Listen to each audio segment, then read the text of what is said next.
जय हिंद प्यारे बच्चों, आप सभी को रियल एजुकेशन चैनल पर स्वागत है। तो आप लोग कैसे हैं? मैं उम्मीद करता हूं कि आप लोग स्वस्थ मस्त और ज़बरदस्त होंगे। तो आज की इस वीडियो में हम लोग देखने वाले हैं लेक्चर नंबर 4 है। आज लेक्चर नंबर कितना है? तो लेक्चर नंबर 4 है, याद कर लीजिएगा। जो वीडियो अगर 3 को नहीं देखे हैं वो वीडियो आप लोग ज़रूर देख लीजिए। आप लोग को नीचे डिस्क्रिप्शन में दिया गया है, ठीक है। तो यहाँ पर हम लोग चल रहे थे जय प्रक्रम और उसके पोषण। तो इसका हम लोग वीडियो 4 आज की इस वीडियो में देखने वाले हैं, जो कि उसका आगे है, ठीक है। और क्वेश्चन क्या कहता है कि रक्त की संरचना को समझाएं, जो कि आप लोग के कल ये दिखाया था क्वेश्चन कि हम लोग यहाँ से कल करने वाले हैं, यानी आज। तो एजा से हम लोग करने वाले हैं एजा पे। तो जितने भी न्यू स्टूडेंट है वो सबसे पहले चैनल को सब्सक्राइब करके बेल आइकन को ऑल जरूर कर लीजिए, ठीक है। और अगर इसका नोट चाहते हैं, इसका PDF चाहते हैं, तो आप लोग रियल एजुकेशन और 243 से इंडिया के झंडा डालिएगा कहाँ पे, तो टेलीग्राम आपको आ जाएगा, वहाँ पे ज्वाइन हो जाना है। वहाँ पे सारा PDF आप लोग को मिल जाएगा, ठीक है। वहाँ से आप लोग डाउनलोड करके आप अपना स्टडी को स्ट्रॉन्ग कर सकते हैं। तो चलिए बिना समय को नष्ट किए हुए अपना चलते हैं सब्जेक्टिव क्वेश्चन जो भी कहता है उसको हम लोग समझने का प्रयास करते हैं। तो ध्यान से लोग देखने का प्रयास कीजिएगा, ठीक है। नेक्स्ट हमारा प्रश्न क्या कहता है कि रक्त की संरचना को समझाएं। तो रक्त में क्या क्या कितना रहता है, कितना % रहता है, वो सबसे पहले आप लोग को समझाना है, ठीक है। ये किसका पाठ है? तो याद कर लीजिएगा, ये उत्सर्जन का पाठ है। जैसे कि आप लोग को शुरू में बता दिए थे कि जय प्रक्रम के अंतर्गत 4 गो चैप्टर आता है, उसके हम लोग चारों चैप्टर के एक ही जो है हम लोग चैप्टर में देखेंगे, जो कि NCERT के नज़रिए से एक ही है। तो ध्यान से देखिए, यहाँ पे कहता है कि रक्त लाल रंग का गढ़ा एक क्षारीय क्या है, तरल पदार्थ है, जो मुख्य रूप से कोशिका एवं प्लाज्मा से बना है। रक्त कोशिका 3 प्रकार के होते हैं, लाल रक्त कोशिका, श्वेत रक्त कोशिका और जो है क्या, पट्टिकाणु। तो ध्यान से देखिए, हम लोग की इतना हम लोग को समझना नहीं, इसका संरचना के नाम बताना है, संरचना बताना है। तो सबसे पहले आप लोग के यहाँ पे प्लाज्मा कितना % रहता है? तो 50 से 55%, या कहीं पे देता है इसको कितना, तो याद कर लीजिएगा यहाँ पे 40 से 55%, 55 से 60% देता है, कहीं कहीं याद कर लीजिएगा। और इसका जो है यहाँ पे में कितना % रहता है, जल कितना % रहता है? तो 90 से 92% केवल जल रहता है, किसमें? तो प्लाज्मा में रहता है, ठीक है। और उसके बाद जो है कहता है कि 6 से 8% प्लाज्मा प्रोटीन होता है, जिसमें एवं 1 से 2% अकार्बनिक लवण पाए जाते हैं। इसमें ग्लूकोज की अम्लीय अम्ल, वसा आदि पाए जाते हैं। तो याद कर लीजिएगा, इसमें जो है इसका मुख्य अवयव कहेगा, यानी संरचना को समझाने के लिए कहेगा। तो एक प्रकार के ये भी तरल संयोजी ऊतक है, ये भी आप लोग याद कर लीजिएगा। एक प्रकार के क्या है, तरल संयोजी ऊतक है, ये भी आप लोग को याद कर लेना है। चलिए इतना आप लोग को समझ में आ गया होगा।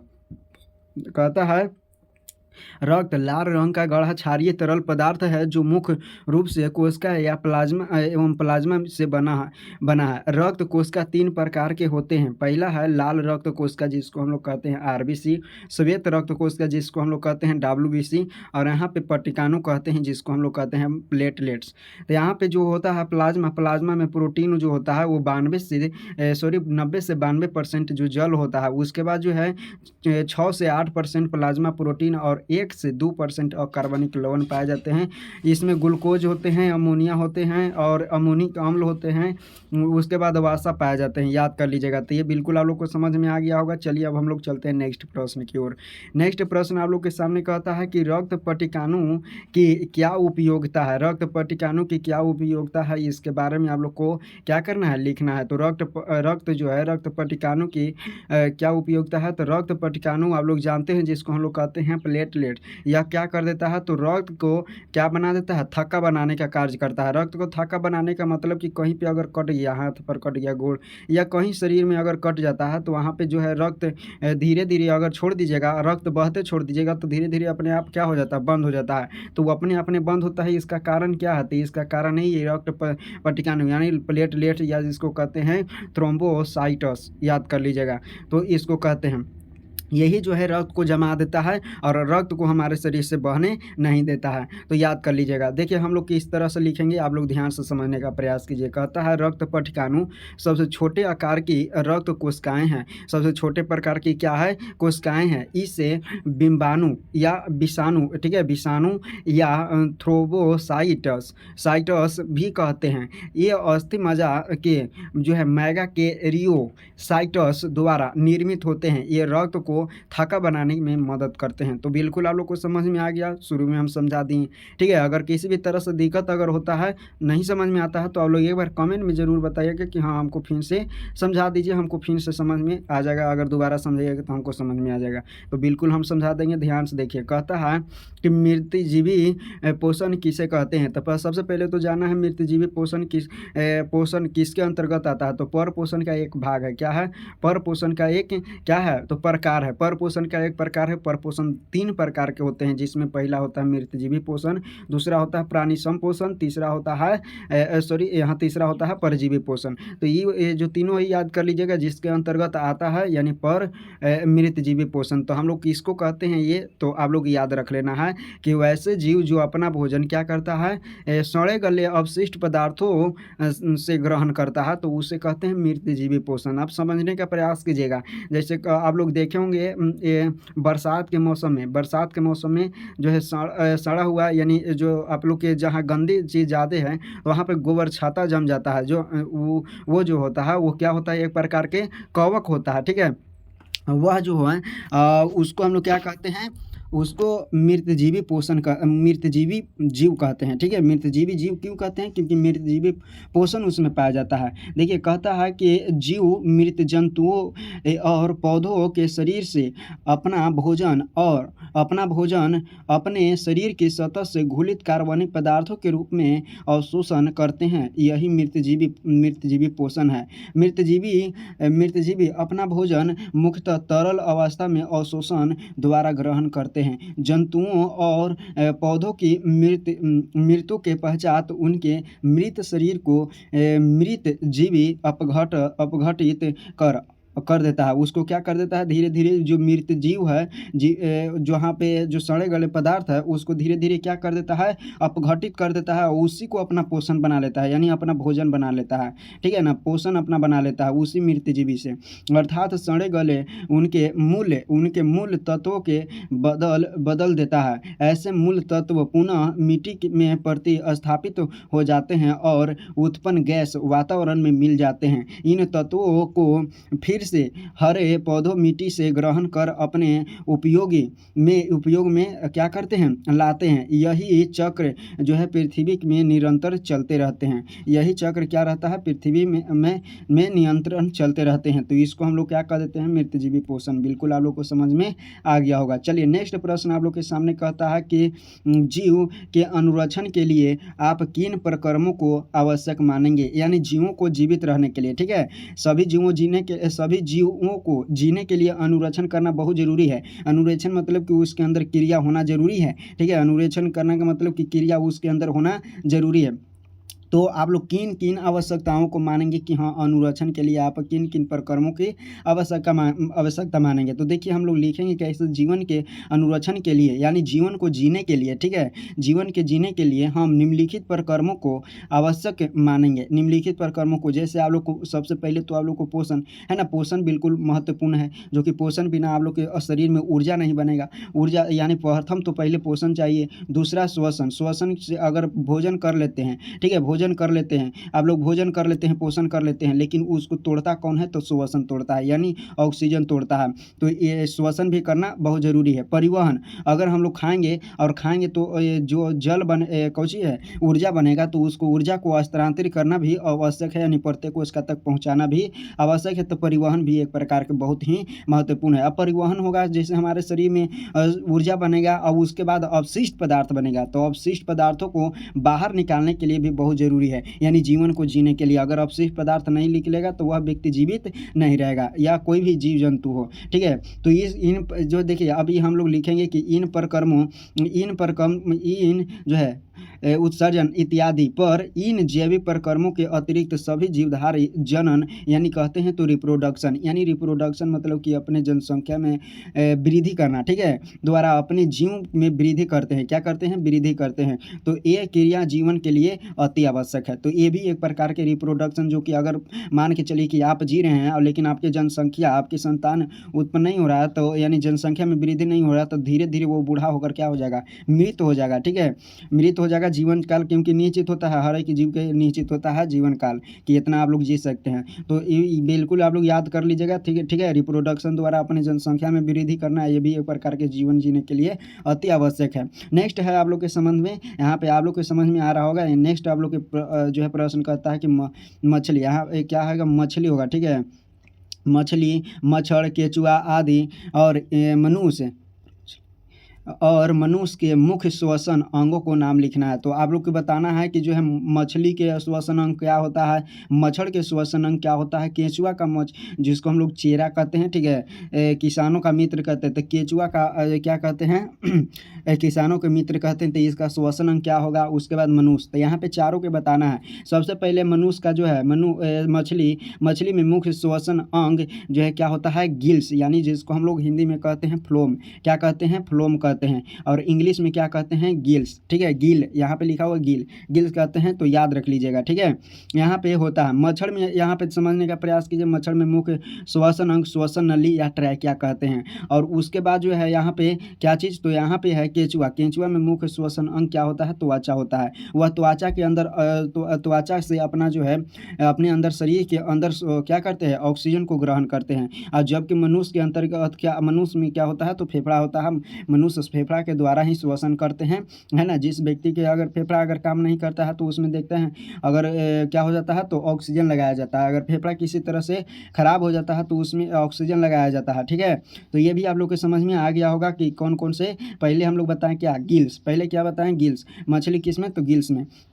मछली में क्या है, तो गिल्स है। मच्छर में क्या है, तो श्वसन नली या ट्रैकिया है। उसके बाद बताएं यहाँ पे केंचुआ में त्वचा के द्वारा भी क्या होता है, श्वसन लिया जा सकता है। तो किसमें, तो यहाँ पे याद कर लीजिएगा केंचुआ, या मेढक में भी कहेगा तो त्वचा हो जाएगा। उसके बाद जो है यहाँ पे फेफड़ा, जिसके अंतर्गत मनुष्य आता है।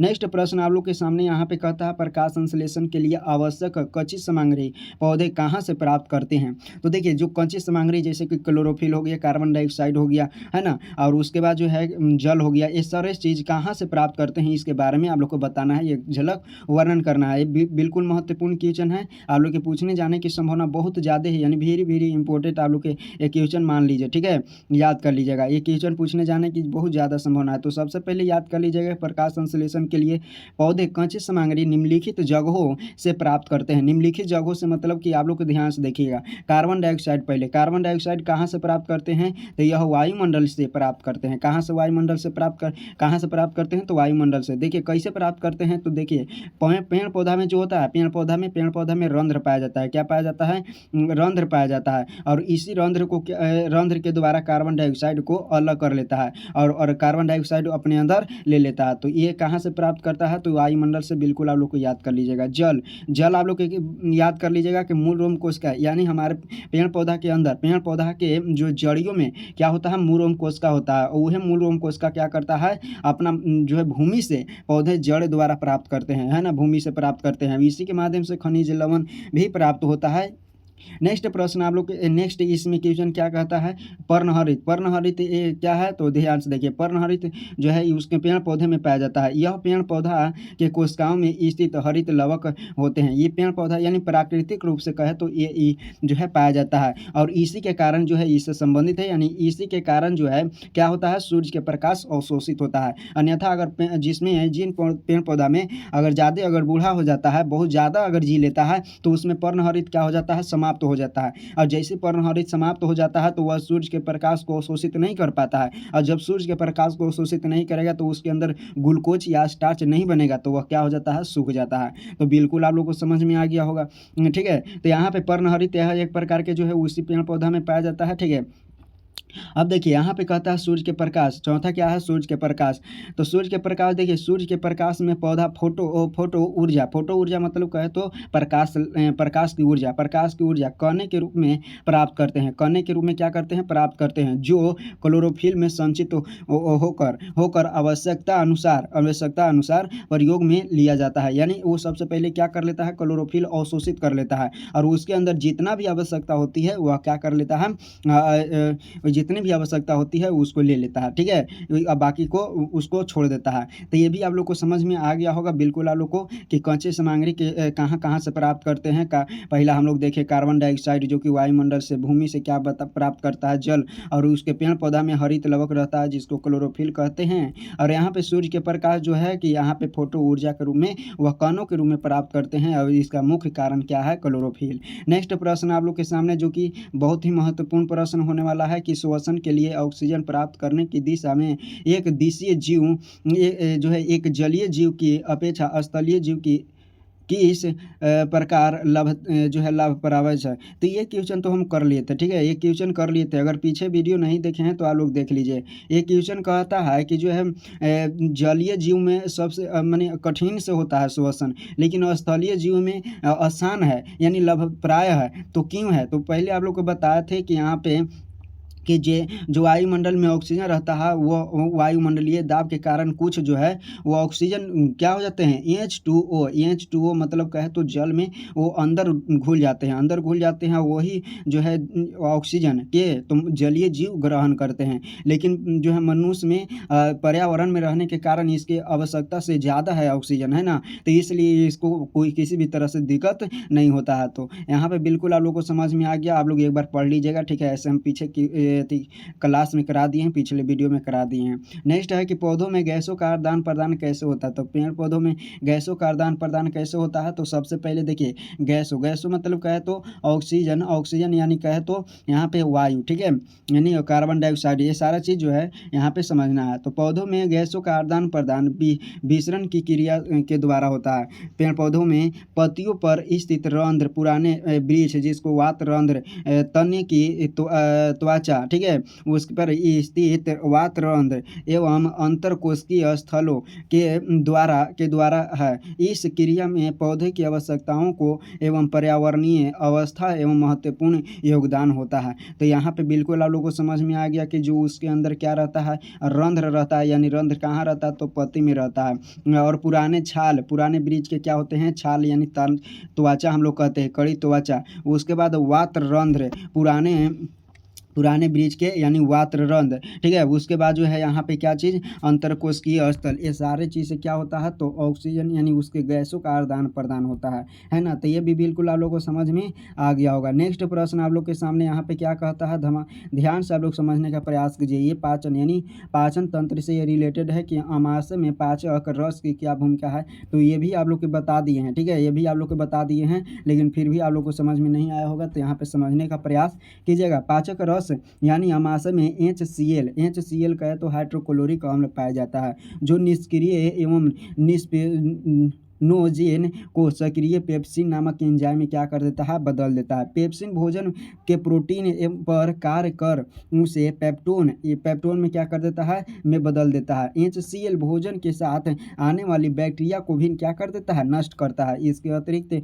गैस्ट्रिक लाइपेज एंजाइम भी जो है पाचक रस में होता है, जो वासा के आंशिक पचाने में मदद करता है। क्या करता है, आंशिक पचाने में मदद करता है। तो आमाशय रस तो सबसे अगर महत्वपूर्ण अगर भूमिका कहे तो उसके अंदर जो है बैक्टीरिया को क्या कर देता है, नष्ट करता है। बैक्टीरिया को क्या करता है, नष्ट करता है। तो कौन, तो यही करता है आमाशय रस। उसके बाद जो है वह क्या कर देता है, क्षारीय बनाता है भोजन को, जो अम्लीय होता है उसको क्या कर देता है, क्षारीय बना देता है। और इसके अतिरिक्त गैस्ट्रिक लाइपेज एंजाइम भी पाचक रस में होते हैं, जो वासा में आंशिक पचाते हैं, और यह वासा को भी पचाने का कार्य करता है। तो इस तरह से आप लोग को समझ में आ गया होगा कि हमारा जो है शरीर में क्या है, पाचक रस की क्या भूमिका है, हमारे शरीर में पाचक रस की क्या भूमिका है, बिल्कुल आप लोग को समझ में आ गया होगा। और नेक्स्ट प्रश्न आप लोग के सामने है ग्लोमेरुलर फिल्ट्रेशन से आप क्या समझते हैं। ग्लोमेरुलर फिल्ट्रेशन एक प्रकार के जो है ब्री का एक कार्य है। क्या है, ब्री के कार्य 3 गो होते हैं, जिसमें से एक है ग्लोमेरुलर फिल्ट्रेशन। देखिए ग्लोमेरुलर फिल्ट्रेशन जो होता है वो किस में पाया जाता है, तो ब्रिक में पाया जाते हैं। अब हम लोग लिखेंगे किस तरह से कि अपवाही एवं जो है अभिवाही एवं अपवाही धमनियों से संयोज को ग्लोमेरुलर कहते हैं। क्या कहते हैं, ग्लोमेरुलर कहते हैं।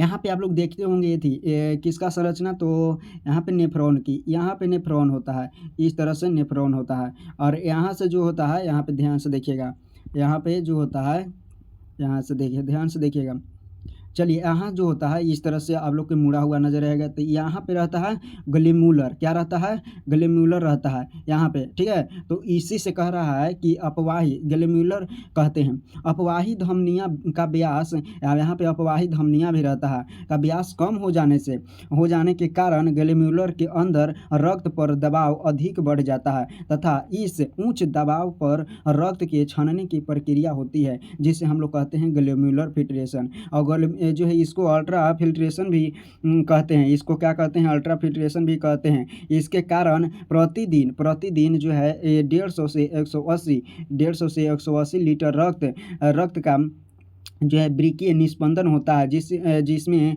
168, याद कर लीजिएगा, 168.5 लीटर जल क्या होते हैं, अवशोषण कर लिया जाता है। और यहाँ पे जो है 1.5 से 1.8 लीटर मूत्र बनता है। तो आप लोग को समझ में बिल्कुल आ गया होगा, ठीक है, यहाँ पे समझ में आ गया।